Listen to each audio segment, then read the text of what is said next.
শুভ সন্ধ্যা। তো কণিকাকে নিয়ে বাহির হচ্ছি আজকে। আর এই যে দেখতে পাচ্ছ, কালকে আমি কিন্তু মার্কেট থেকে ফুলটাও নিয়ে আসছি। এটা কেমন হয়েছে বলো তো?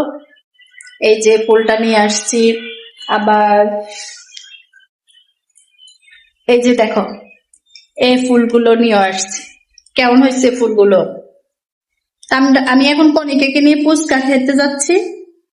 তোমরা যে যেখানে থাকবা ভালো থাকবা। সবাইকে শুভ সন্ধ্যা। হ্যালো গাইস, আসসালামু আলাইকুম। যে যেখানে থাকবেন ভালো থাকবেন, সুস্থ থাকবেন। আজকে ছোট্ট একটা গল্প বলবো কণিকাকে নিয়ে। কণিকাকে বড় করার গল্প। কণিকার বয়স যখন মাত্র 3 মাস, তখন ওর বাবার সঙ্গে আমার ডিভোর্স হয়ে যায়। সেদিন থেকে আজ পর্যন্ত কণিকাকে আমি কখনো একটা ফুলের টোকাও লাগতে দিইনি। আমার মেয়ে যখন যা চেয়েছে, নিজের সাধ্যের মধ্যে থেকেই চেষ্টা করেছি সেটা দেওয়া। শুধু কণিকা নয়, আমার আরো একটি ছেলে আছে, ছেলে আর এক মেয়ে। মেয়েকে আমি আমার নিজের কষ্টের আড়ালে রেখে বড় করেছি। আমি কষ্ট করেছি, কিন্তু চেষ্টা করেছি আমার সন্তান দুটো যেন সেটা কষ্টটা বুঝতে না পারে। তোমরা অবশ্যই আমার গল্পটা বেশি বেশি করে শেয়ার করবা, বেশি বেশি করে, কারণ আমি চাই কণিকার বাবা এগুলো দেখো। কারণ কণিকাকে আমি কেমন করে বড় করেছি। পাষাণ লোকটা যেন দেখো, ওর মতো পাষাণ পৃথিবীতে যেন কোনো পুরুষ না হয়, যে কিনা সন্তানকে জন্ম দেওয়ার পরে অস্বীকার করেছে। আজ হয়তো ফেসবুকে তোমরা আমাকে দেখো, আমার হাসি মুখ দেখো, বাজার করার ভিডিও দেখো, কণিকাকে নিয়ে ঘোরাঘুরি করার ভিডিও দেখো, কিন্তু এই হাসির পেছনে যে কত বছরের কান্না, কত রাতের না ঘুম, কত অভাব আর কত সংগ্রাম লুকিয়ে আছে, সেটা হয়তো তোমাদেররা জানো না। একটা সময়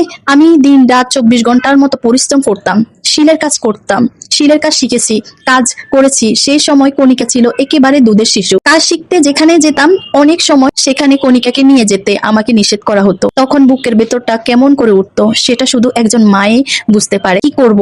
একদিকে ছিল আমার ছোট্ট মেয়ে, অন্যদিকে ছিল সংসারে চালানোর দায়িত্ব। কখনো কখনো কণিকার বাসায় রেখে আমাকে কাজ যেতে হয়েছে। আমি কাজ শিখতাম, আর সারাক্ষণ আমার বুকের ভেতর শুধু একটাই চিন্তা থাকতো, আমার বাচ্চাটা ঠিক আছে তো। সারাক্ষণ শুধু চিন্তা করতাম। কাজের শেষে যখন বাসায় ফিরতাম, কখনো দেখতাম আমার ছোট্ট কণিকা নিজের হাতে বাথরুম করে বসে বসে আছে।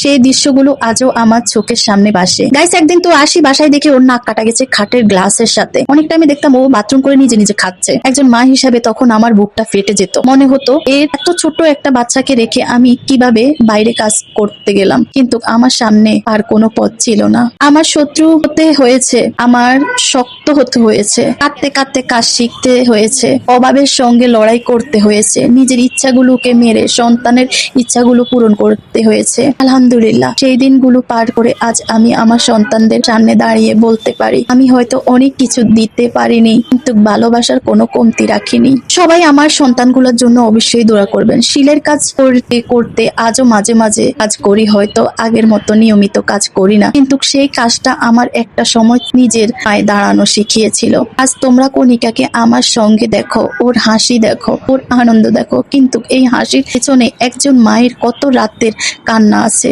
সেটা খুব কম মানুষই জানে। আমি আমার জীবনের সব কষ্ট তোমাদের সামনে নিয়ে আসি না। বাস্তব জীবনে যা ঘটে তার ছোট্ট ছোট্ট কিছু অংশ শুধু তোমাদের সঙ্গে ভাগ করি। তোমরা আমার ভিডিওটা অবশ্যই অবশ্যই শেয়ার করবা, কারণ আমি চাই না আমার সন্তানরা মায়ের কষ্ট দেখে বড় হোক। তোমরা অবশ্যই আমাকে সামনে নিয়ে যাবা। তোমরাই পারবে একমাত্র আমাকে সামনে নিয়ে যাওয়ার জন্য।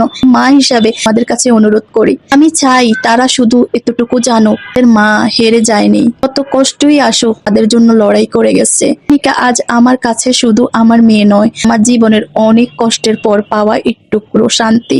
আমি চাই ওরা বড় হলে সবাই জানুক, ওরাও জানুক আল্লাহ আমাকে ততদিন বাঁচিয়ে রাখবেন। আমি আমার সন্তানদের জন্য ততদিনে চেষ্টা করে যাব।